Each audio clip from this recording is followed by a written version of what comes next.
মুসলমানদের অন্যতম প্রধান ধর্মীয় উৎসব পবিত্র ঈদুল আজহার তারিখ ঘোষণা করেছে সৌদি আরব। রোববার জিলহজ মাসের নতুন চাঁদ দেখা যাওয়ায় দেশটির পক্ষ থেকে জানানো হয়েছে আগামী ২৭ মে পবিত্র ঈদুল আজহা উদযাপিত হবে।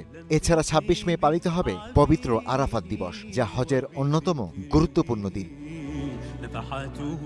সৌদি আরবের ২ মসজিদ ভিত্তিক ওয়েবসাইট ইনসাইড দ্য হারামাইন সামাজিক যোগাযোগ মাধ্যম এক্সে দেয়া এক পোস্টে দেশটির আকাশে চাঁদ দেখার তথ্য নিশ্চিত করেছে। এর আগে মুসলিম বিশ্বের ২ দেশ মালয়েশিয়া ও ইন্দোনেশিয়াও পবিত্র ঈদুল আজহার তারিখ ঘোষণা করে। দেশ দুটিতে আগামী ২৭ মে পবিত্র ঈদুল আজহা বা কোরবানির ঈদ উদযাপিত হবে।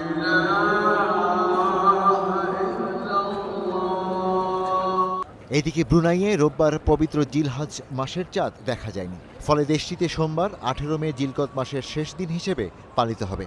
আর মঙ্গলবার ১৯ মে থেকে শুরু হবে পবিত্র জিলহজ মাস। সে হিসেবে আগামী ২৮ মে দেশটিতে পবিত্র ঈদুল আজহা পালিত হবে।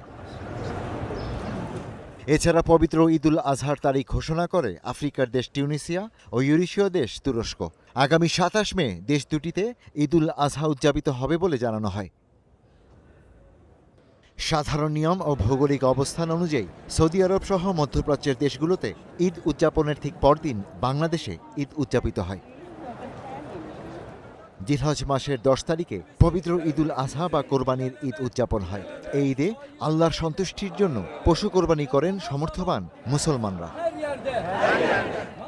Ishtiaq Hossain, star news.